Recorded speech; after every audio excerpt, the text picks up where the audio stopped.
Siguro nga ako ang dapat sisihin. Patawarin niyo po ako, Inay. Hindi ko po sinasadya. Patawarin niyo po ako, Inay.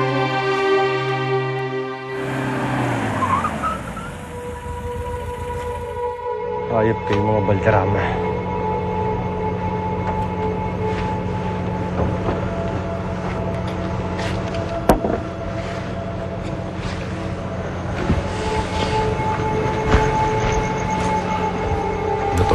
Ikutang hayop ka. Kung nakaligtas ka noon, patay ka ngayon. Gardo, Ako nga.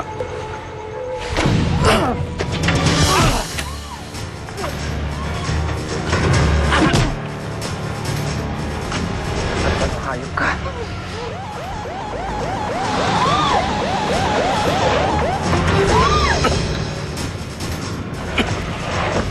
Habulin niyo yan! Habulin niyo! Habulin niyo! Masama tao yan! Ha? Bakit masama tayo? Habulin niyo!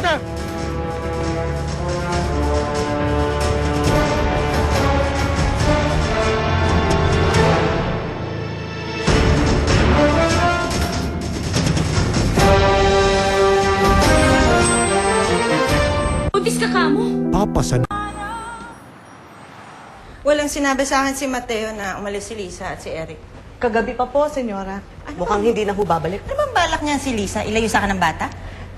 Pabayaan na po natin, senyora. Siya naman ho ang ina ng bata. Pinagsasabihan mo ba ako, Tinday? Ay, hindi po, senyora. Pasensya na Doon po. ka na. Doon ka na. Magtrabaho ka na. Pwede? Sige po.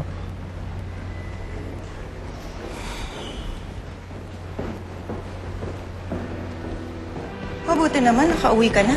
Asan si Lisa? Mas mabuti siguro kung di na bumalik si Lisa dito. Pagkatapos ng ginawa mo sa nanay niya, Kung ang pinag-uusapan mo yung pagkabangga sa nanay niya, wala akong kinalaman doon. namatay yung tao ng dahil sa inyo. Patay ng nanay ni Lisa. Oo pa, nang dahil kay mama. Na-aksidente siya sa labas ng pamamahay ko. Hindi ko problema kung tatanga-tanga siya. Siguro kung ako'y namatayan ng isang ina, hindi ganun kasakit. Hindi rin ako magtataka. Nung nawala si Benny, anong naramdaman niyo, ma? Di ba kasing sakit din yon nang mawalan ng isang ina? Ganun yung pinagdadaanan ngayon ni Lisa.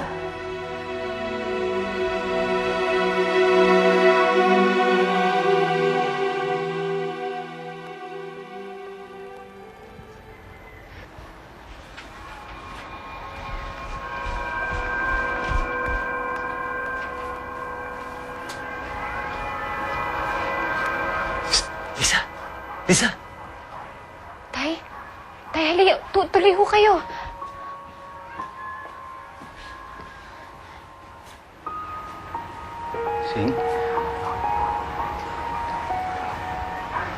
Sing, patawarin mo ako sa mga nagawa ko sa'yo. Tawad. Lisa, masasabihin ako sa'yo yan. Ano po yan, Tay? Hindi ako pwede magtagal dito. May mga humahanting sa akin. Kamusta ka na, anak? Hinahanap kita sa Maynila. Kinidnap po ako ni Tonyo. Ikinulong niya po ako sa kasa.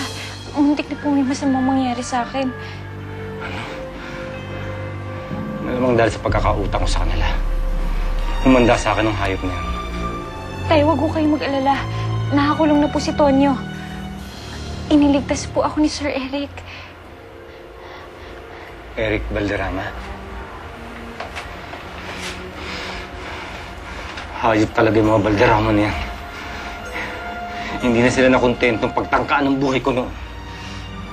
Idinamay pa nila pati nanay mo. Pinagtangkaan niyo yung buhay niyo? Muntik nila ako mapatay.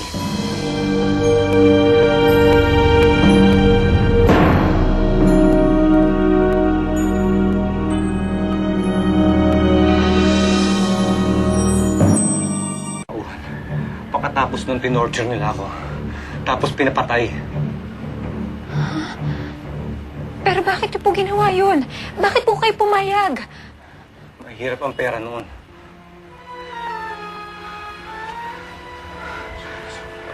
Sobra-sobra yung ginawa nila sa akin. Pati nanay mo, Hindi ako makakapayag ngayon na hindi ako gumanti sa kanila. Kahit na yung Eric na yan. Tay, wala akong kinalaman si Eric dito. Huwag niyo po siyang itadamay. Pero isa siyang balderama. Tay, hindi niyo ho alam kung anong pong pinagdaanan ni Eric. Isinugal niya po ang buhay niya para lang maipagligtas ako. Itay, kahit kayo, hindi niyo kayang gawin ang ginawa niya.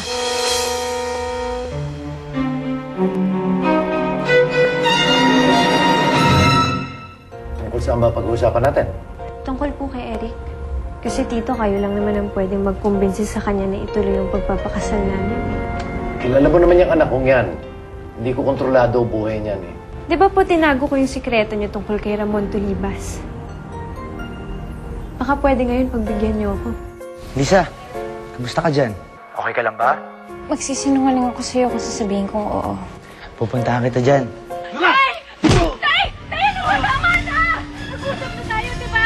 Kung makialam dito, Lisa, gago ang mga balderama. Nakitikim ko sa kanilang galit ko. Tawa ko na yung nagsasabi! Martin, ka sa loob! Martin!